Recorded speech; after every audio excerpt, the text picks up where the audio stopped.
Today we are in the small town of Montrose, Virginia, in the Chesapeake Bay region. Population about 400 people. We arrived on the right coast yesterday after spending much of our trip so far on the west coast in the northern part of the country. We decided to come and see the Atlantic Ocean, and here we are in the Chesapeake Bay region. Last night we boondocked next to the Westmoreland County Courthouse right over there in the Cubby van, and it's a beautiful day. We're going to go and see some more of Chesapeake Bay today. However, that is not what I want to show you. For this video, we're going to hop into the Wayback Machine and go all the way back to the North Woods of Wisconsin. But before we do, I want to ask you for a little favor. We are well on our way to 1,000 subscribers on CubbyVanLife YouTube channel. We currently have, how many subscribers do we have? 28. 28. We have 28 subscribers, well on our way to 1,000. We only need 900 and I don't know, whatever more. So do us a favor. If you like these videos, please consider subscribing to the channel. If you like them, give us a thumbs up. If you don't like them, give us a thumbs down. Leave a comment in the comments box. I don't care what you do, just get off your butt and do something. Take some action. No more excuses. Okay, enough said. Now we're going to hop into the Wayback Machine, North Woods of Wisconsin.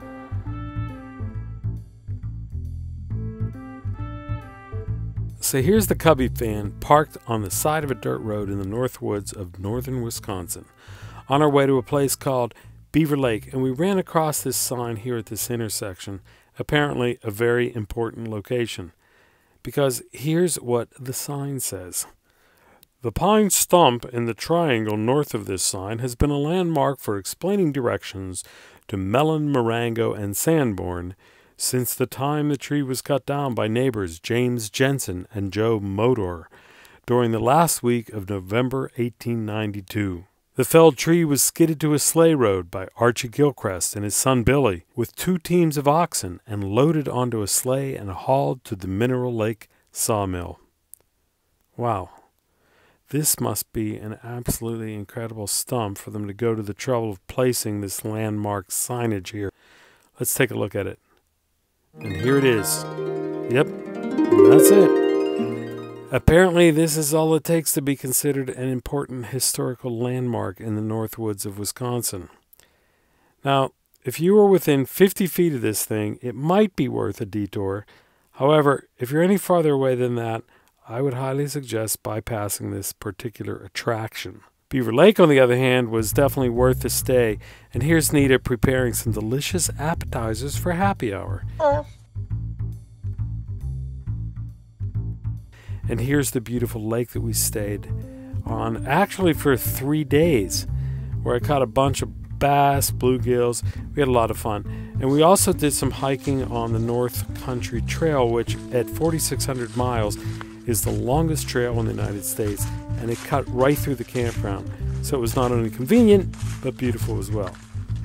We hiked out to a pretty cool overlook, and this view really reminded me of North Carolina, where we used to live, although we're in Wisconsin.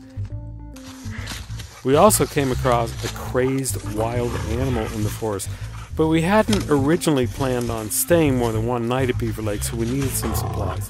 Now, wherever we go, one of the things that we always look for is a local butcher, so we took a 20-mile detour to this place called Odover Ovlesia Farms, something like that, and meat market where they raise their own cattle, butcher their own meat. It was great stuff. The T-bones to this day are still $9 a pound. That's amazing. Wow. Yeah. $9 a pound. Yep. We know enough farmers, so we just keep bringing in animals and slaughtering them under inspection and trimming and deboning and grinding and keeping hamburger prices right where they're at. Thanks for doing this, because we tried to find you guys. Well, you know, there's not a lot of them left. No. There ain't. When you go this way, I don't think there's anything left over that way. And what is your name? I'm Steve. Steve? Yep. Great, thank you, Steve. You bet. Steve. Steve. Tweet. They call him Tweet. Tweet. He's a baseball pitcher for a city team, and Oh, really? he had a little Tweety in his pocket whenever he pitched. Now, who is this fine gentleman, you ask? He's the real focus of the video, and we'll get to that in a minute. So after picking up some pork steaks and sausage from Steve's meat market, we drove back to the town of Mellen, Wisconsin, population 731, and we parked the Cubby van and just got out to walk around because it was a tiny little town, and I totally dig these small towns in the middle of nowhere. Here's the old state bank with historic photos in the window. It was very cool. And here's the old city hall / police department / museum building, built in 1886. And the awesome Art Deco North State Bank, replete with glass block walls, which is still in operation. I didn't take a camera in there, however, as I wasn't sure they'd take very kindly to someone shooting video inside of a bank. But this, my friends, is the building that really caught my attention. Home of the Mellen Weekly Record, newspaper and printing.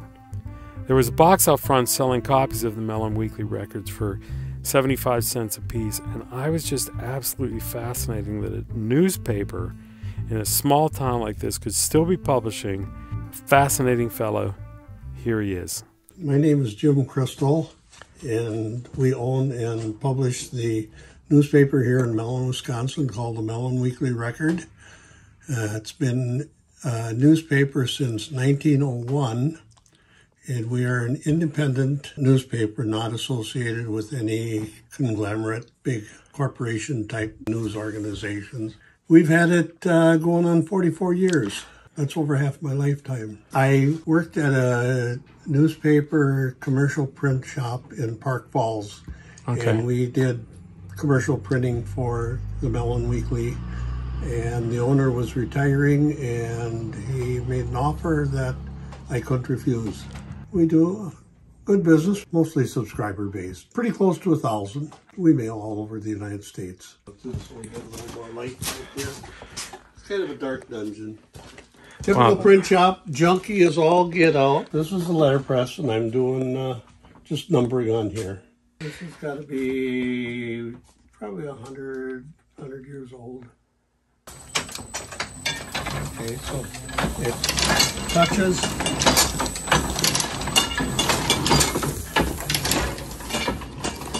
So you've got number 301, and then the NO is a depression plunger, and it spins the wheel to the next numeral. And as you get up to 9, then the 0 will change to a 1. Underneath all this garbage and stuff, we printed our newspaper on there years ago. And you could print 2 pages at one time, like a 1 and 8. Then you turn the paper over and printed 2 and 7. Then you had to hand fold each sheet and insert 3 and 4 and 5 and 6 inside there, and then continue folding it up. So that's what we did when we first moved to Mellen. We printed on there. That's a linotype. Here again, this is probably about 130 years old. And I still use it. As far as I know, it's the only one in Ashland County. These are just right in here. Each one is a channel and has different mats in it. This one here is a number 3. Number 3. There's probably about 125 different combinations, so they fall back in the right channel. Oh, wow. So what kind of piece would you print on this? Like a... What do I print? Yeah, what would you use that for now? Oh, this here? Yeah. Raffle tickets right here. Raffle tickets. Raffle tickets, really? Yeah, it's a hobby. So I don't have any cool. hobbies other than this. Like this is a return address on an envelope. It's easier to print these on letterpress than it is on a laser printer or something, because when you have your window envelope with the cellophane on here, your laser printer has too much heat. And it melts the window unless you buy special.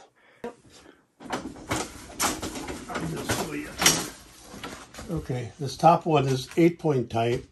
The next one is 10-point type, and the bottom one is 12-point type. Okay. And you can interchange these magazines to, if you wanted to put 9-point, whatever you want in there, or a different face other than Times Roman.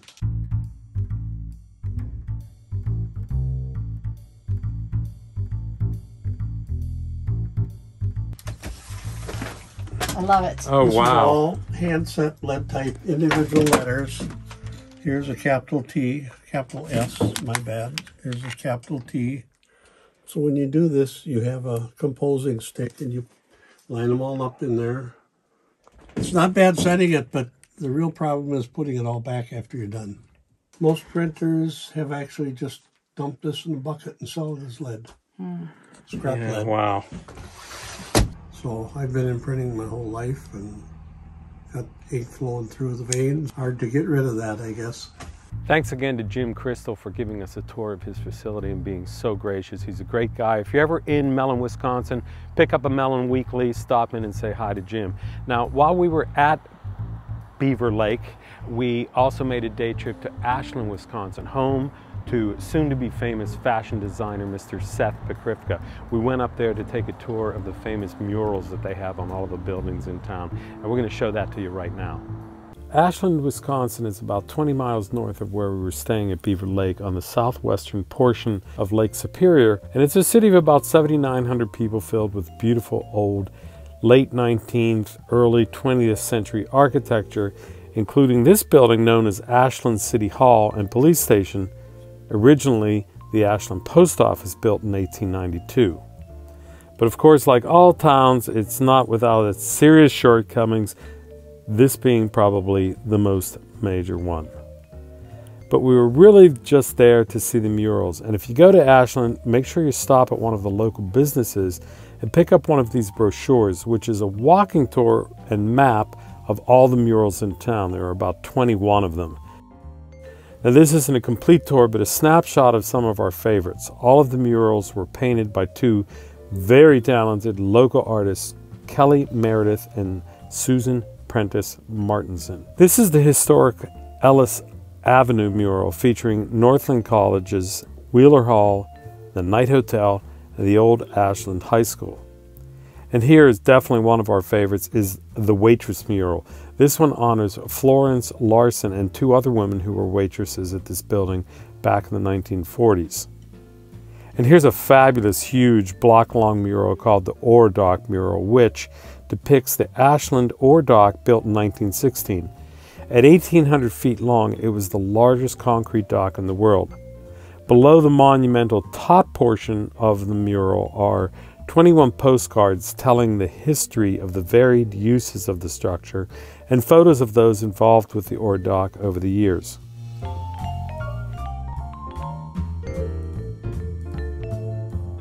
Here it is, probably the most infamous ship to sail the Great Lakes ever, the ill-fated Edmund Fitzgerald.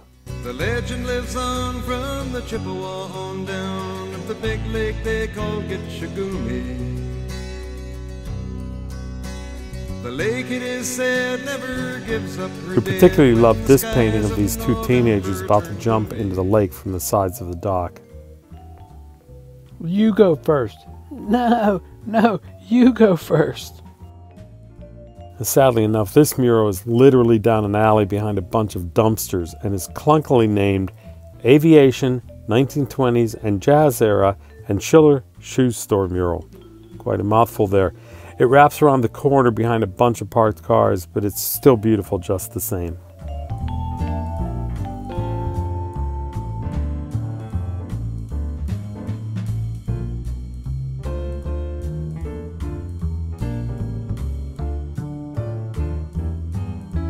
And of course, how could you depict the history of anything in the North Woods without including lumberjacks? This one is a group of men, naturally, and one woman for whom I can find no explanation other than, and I quote, "Back in the logging era, there were far more men in this region than women, and it didn't seem historically accurate to try to make the mural represent gender equality. From what I gather, her name was Grace Campbell. What she did, I have no idea." And how about this monumental mural, a city block painted on a city block, known as the storefront mural. Now, some of the buildings depicted in the mural are still standing, others are not. This one was a 2-year project. The storefronts were painted the first year and the people were added the following year.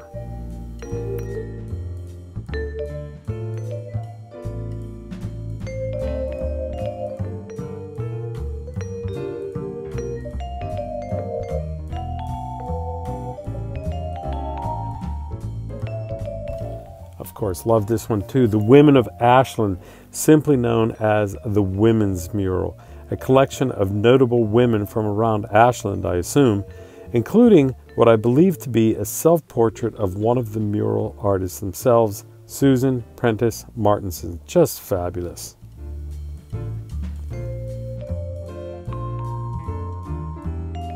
It goes without saying that no collection of civic murals would be complete without one dedicated to those who served in the armed forces. Now perhaps it was just the times, but we didn't see a single person of color in this mural. We also dug this collection called 1950s Snapshot Mural.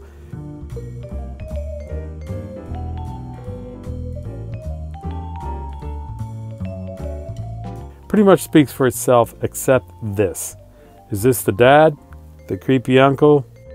Gilligan? The skipper? You tell me. The Lighthouse Keepers. We finished our tour with the Apostle Islands National Lakeshore Mural. 18 of the 22 Apostle Islands are located within Ashland County, so this is a great fit for the collection and a great place for us to stop. So that's it, folks. Next we head to the Upper Peninsula of Michigan, otherwise known as the UP, one of our favorite places ever. I hope you've enjoyed this quick little tour of northern Wisconsin. Again, please subscribe if you'd like to see more of these videos. Until then, we'll see you on the road.